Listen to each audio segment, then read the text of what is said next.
السلام علیکم ورحمۃ اللہ وبرکاتہ۔ بسم اللہ الرحمن الرحیم۔ الحمد للہ رب العالمین، والصلاة والسلام علی نبینا محمد وعلی آلہ واصحابہ اجمعین، اما بعد، اعوذ باللہ من الشیطان الرجیم۔ قل لن یصیبنا الا ما کتب اللہ لنا۔ اللہ رب العالمین کی تعریف اور اس کے پیارے نبی جناب محمد رسول اللہ صلی اللہ علیہ وسلم پر درود و سلام کے بعد، ناظرین کرام، آج کے درس کا جو موضوع ہے وہ ہے کیا ماہ سفر یہ منحوس ہے؟ ماہ سفر یہ ہجری سال کے 12 مہینوں میں سے ایک مہینہ ہے جو محرم کے بعد آتا ہے۔ اس کی وجہ تسمیہ کے بارے میں لسان العرب جلد نمبر 4 کے اندر لکھا ہے کہ اس ماہ میں اہل مکہ یہ بکثرت سفر کیا کرتے تھے، جس سے مکہ کے اندر لوگوں کی تعداد یہ صفر ہو جاتی تھی، اس لیے اس کا نام سفر پڑ گیا۔ جبکہ بعض لوگوں کا یہ بھی کہنا ہے کہ حرمت والے 3 مہینے ذی قعدہ، ذی الحجہ اور محرم، جب یہ تینوں مہینے گزر جاتے اور سفر کا مہینہ شروع ہوتا تو مکہ کے اندر چوری ڈکیتی کا بازار یہ گرم ہو جاتا اور چور اچکے یہ لوگوں کی جمع پونجی ان کے مال کو لوٹ کر اس کو صفر کر دیا کرتے تھے، اس لیے اس کا نام سفر پڑ گیا۔ ناظرین کرام، اللہ کے رسول صلی اللہ علیہ وسلم جب دنیا میں تشریف لائے تو دنیا جہالت اور گمراہی کے اندھیرے میں ڈوبی ہوئی تھی اور لوگ کئی طرح کے شیطانی وسوسوں، توہمات، بدعقیدگی اور جہالت میں مبتلا تھے۔ انہی باطل عقائد، بدعقیدگی، جہالت اور غلط رسومات میں سفر بھی ہے۔ سفر کے تعلق سے لوگوں کا یہ گمان اور عقیدہ تھا کہ ہر انسان کے پیٹ میں ایک سانپ ہوتا ہے، جب پیٹ خالی ہو، بھوک لگی ہو تو وہ سانپ کاٹتا ہے، تکلیف پہنچاتا ہے۔ اسی طرح بعض لوگوں کا یہ بھی عقیدہ تھا، ان کا یہ بھی خیال تھا کہ سفر یہ پیٹ کی ایک بیماری ہے جو کھجلی اور خارش سے بھی زیادہ متعدی ہے۔ اس کے علاوہ اکثر لوگ سفر کے مہینے سے بدفعلی اور بدشگونی لیتے تھے، سفر کے مہینے کو منحوس سمجھتے تھے، اس سے نحوست پکڑتے تھے اور اس مہینے کو خیر و بھلائی سے خالی مہینہ سمجھتے تھے، اور ان کا یہ عقیدہ تھا،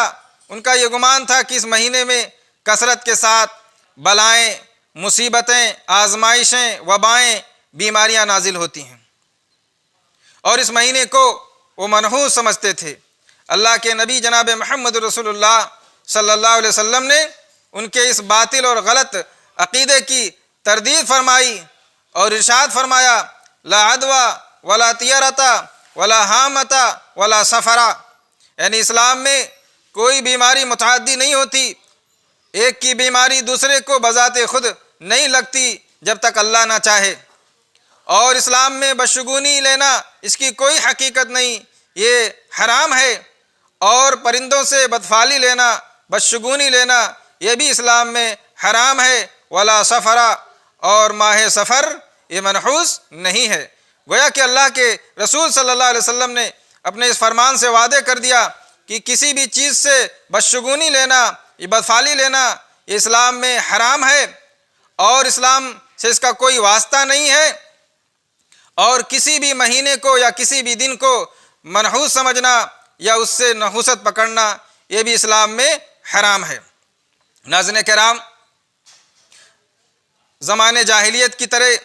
آج بھی بہت سارے کم عقل اور جاہل قسم کے مسلمان یہ سفر کے مہینے کو منحوس سمجھتے ہیں اور اس سے نحوست پکڑتے ہیں، اسی لیے اس مہینے میں شادی بیاہ نہیں کرتے، بچوں کے ختنے نہیں کرتے،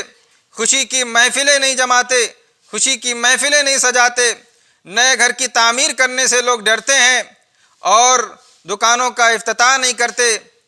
اور نئے شادی شدہ جوڑوں کو الگ رکھا جاتا ہے، علیحدہ رکھا جاتا ہے، اور اس مہینے کو خیر و بھلائی سے خالی مہینہ سمجھا جاتا ہے، اور لوگوں کا یہ عقیدہ ہے کہ اس مہینے کے اندر کثرت کے ساتھ بیماریاں، وبائیں، آزمائشیں اور پریشانیاں نازل ہوتی ہیں، اسی لیے اس مہینے کے جو شروع کے جو 13 دن ہیں اس کو 13 تیزی کا نام دیا جاتا ہے، یعنی ان شروع کے 13 دنوں میں کثرت کے ساتھ بیماریاں، وبائیں، اور مصیبتیں نازل ہوتی ہیں۔ ناظرین کرام، کچھ لوگوں کا یہ بھی خیال ہے کہ اس مہینے کے اندر نبی کریم صلی اللہ علیہ وسلم بیمار ہوئے تھے، اس لیے یہ ایام منحوس ہیں۔ اسی طرح آپ کے نواسے حسن بن علی رضی اللہ تعالیٰ عنہ کی شہادت ماہ سفر میں ہوئی، اس لیے ماہ سفر کے ایام یہ منحوس ہیں۔ غور کریں، اگر نبی کریم صلی اللہ علیہ وسلم کی بیماری اور نواسے رسول صلی اللہ علیہ وسلم کی شہادت کی وجہ سے سفر کا مہینہ منحوس ہو گیا تو ربیع الاول کا مہینہ یہ بدرجہ اولا منحوس ہونا چاہیے، کیونکہ اسی مہینے کے اندر اللہ کے نبی جناب محمد رسول اللہ صلی اللہ علیہ وسلم کی وفات ہوئی، اور وفات کا معاملہ یہ بیماری سے بہت بڑا ہوتا ہے۔ پھر تو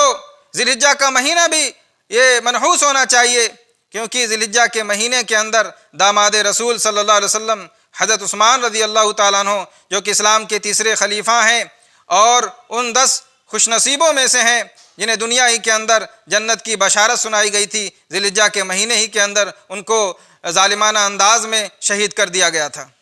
اسی طرح رمضان کا مہینہ بھی منحوس ہونا چاہیے، کیونکہ اس مہینے میں بھی داماد رسول صلی اللہ علیہ وسلم حضرت علی رضی اللہ تعالیٰ عنہ اور اسلام کے چوتھے خلیفہ اور ان 10 خوش نصیبوں میں جو شامل ہیں جنہیں دنیا ہی کے اندر جنت کی بشارت سنائی گئی تھی، علی رضی اللہ تعالیٰ عنہ کی شہادت بھی رمضان کے مہینے میں ہوئی، تو رمضان کا مہینہ بھی یہ منحوس ہونا چاہیے۔ اس طرح جتنے بھی انبیاء اور صحابہ شہید ہوئے یا جن کی وفات ہوئی، اگر ان کے ایام اور ان کے وفات والے مہینے کو منحوس قرار دیا جائے تو کوئی بھی مہینہ بلکہ کوئی بھی دن یہ مبارک نہیں رہے گا۔ ناظرین کرام، ماہ سفر کو منحوس سمجھنا، اسے نحوست پکڑنا یا بدفعلی اور بدشگونی لینا یہ حرام ہے، اور یہ جاہلیت ہے، اور یہ عقیدے اور تقدیر کے خلاف ہے۔ یہ دن، یہ مہینے، یہ سال، یہ سب اللہ تبارک و تعالیٰ کے ہیں، اور کسی بھی وقت، کسی بھی دن، مہینے، سال کا نحوست سے کوئی تعلق نہیں ہوتا ہے۔ انسان کے اوپر جو بھی آزمائش، مصیبت، پریشانی، بلائیں اور وبائیں آتی ہیں اس کے اپنے اعمال کے سبب آتی ہیں، جیسا کہ سورہ شورى کی آیت نمبر 30 میں اللہ تبارک و تعالیٰ کا ارشاد ہے، وَمَا أَصَابَكُم مِّن مُّصِيبَةٍ فَبِمَا كَسَبَتْ أَيْدِيكُمْ وَيَعْفُو عَن كَثِيرٍ، اور تمہارے اوپر جو بھی مصیبتیں آتی ہیں، آزمائشیں اور پریشانیاں آتی ہیں، وہ تمہارے اپنے اعمال کا نتیجہ ہوا کرتی ہیں، اور اللہ تبارک و تعالیٰ تمہارے بہت سارے غلطیوں کو، کوتاہیوں کو نظر انداز کر دیتا ہے، معاف کر دیتا ہے۔ اسی طرح ایک مسلمان کا یہ بھی عقیدہ ہونا چاہیے کہ کائنات میں جو کچھ ہوتا ہے وہ تقدیر کے مطابق ہوتا ہے، اس لیے جو بھی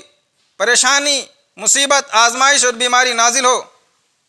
وہ اللہ تبارک و تعالیٰ کی طرف سے سمجھنا چاہیے، اور اللہ رب العالمین کے فیصلے پر راضی ہونا چاہیے۔ سورہ توبہ کی آیت نمبر 51 میں اللہ تبارک و تعالیٰ کا ارشاد ہے، قُلْ لَن يُصِيبَنَا إِلَّا مَا كَتَبَ اللَّهُ لَنَا، کہہ دیجئے کہ ہمیں وہی چیز پہنچے گی، ہمیں وہی چیز پہنچتی ہے جو اللہ تبارک و تعالیٰ نے ہمارے تقدیر میں لکھ دیا ہے۔ اس لیے جب بھی کوئی آزمائش، مصیبت آئے تو اسے اللہ تبارک و تعالیٰ کا فیصلہ سمجھنا چاہیے، تقدیر پر راضی ہونا چاہیے، اللہ کے حکم کو قبول کریں، اللہ پر بھروسہ رکھیں، یہی کامل ایمان کی علامت اور نشانی ہے۔ دعا ہے کہ اللہ تبارک و تعالیٰ ہمارے ایمان اور عقیدے کی درستگی فرمائے، اور تمام قسم کی بدفعلی، بدشگونی، توہمات، جہالت کے کاموں سے اللہ ہماری حفاظت فرمائے، آمین۔ وآخر دعوانا الحمد للہ رب العالمین، والسلام علیکم ورحمۃ اللہ وبرکاتہ۔